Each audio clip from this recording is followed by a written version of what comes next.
சிம்பிளாக வீட்டில் இருக்கிற பொருளை வச்சு ஒரு சூப்பரான ஒரு ஹெல்த்தியான கேரட்டை வச்சு ஒரு டிஷ் பார்க்கலாமா? கேரட் கீர்.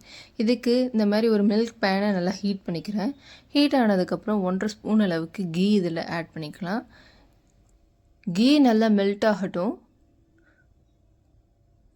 மெல்ட் ஆனதுக்கப்புறமா நம்மக்கிட்ட என்ன ட்ரை ஃப்ரூட்ஸ் இருக்கோ, அது ட்ரை ஃப்ரூட்ஸ் இல்லை ட்ரை நட்ஸ் என்னென்ன இருக்கோ, ஃபார் எக்ஸாம்பிள் நான் வந்து கேஷ்யூ நட், பாதாம், ரைசின் இதெல்லாம் வந்து ஆட் பண்ணிக்கிறேன்.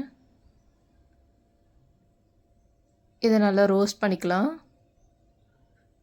கொஞ்சமாக ப்ரௌன் ஆகிற வரைக்கும் நல்லா வந்து ரோஸ்ட் பண்ணிக்கலாம். இது இல்லாமல் வேறு ஏதாவது பிளாக் ரைசின்ஸ் அந்த மாதிரி எது போடணுன்னாலும் நீங்கள் போட்டுக்கலாம். இது கொஞ்சம் நல்லா ப்ரௌன் ஆனதுக்கப்புறமா நான் 3 கேரட்டை வந்து நீட்டமான ஒரு கேரட்டை 3 கேரட்டை வந்து நல்லா சீவி வச்சுருக்கேன். அதை இதில் ஆட் பண்ணிக்கிறேன்.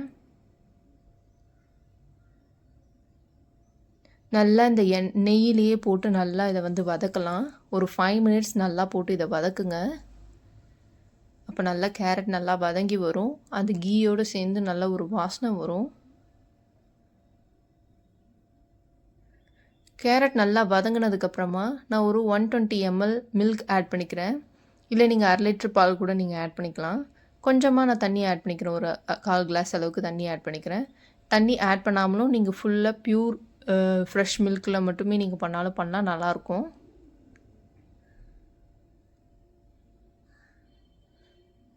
அதுக்கப்புறமா ஒரு ஏலக்காய் போட்டுக்கிறேன். நான் ஃப்ளேவருக்காக ஒன்று ஆட் பண்ணிக்கிறேன். இது நல்லா போட்டு ஒரு 10 to 15 மினிட்ஸ் நல்லா கொதிக்க விடுங்க. இது க்ளோஸ்லாம் பண்ணாதீங்க. இது பாலுன்றதால பொங்கிடும். ஸோ பக்கத்தில் இருந்து அப்பப்போ வந்து கிண்டி விட்டுக்கிட்டே இருக்கணும்.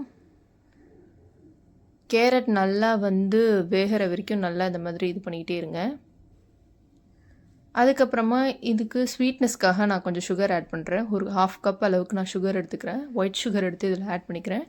நீங்கள் நாட்டு சர்க்கரை அந்த மாதிரி வேறு எதுவும் ஆட் பண்ணுறதாலும் ஆட் பண்ணிக்கலாம். இந்த 1/2 சுகர் இதுக்கு கரெக்டாக இருக்கும். உங்களுக்கு சுகர் கண்டென்ட் அதிகமாக வேணும்னாலும், இனிப்பு அதிகமாக வேணுனாலும் கொஞ்சம் சுகர் ஆட் பண்ணிக்கலாம். இல்லை கம்மியாக வேணுனாலும் இதில் சுகர் நீங்கள் கம்மி பண்ணிக்கலாம்.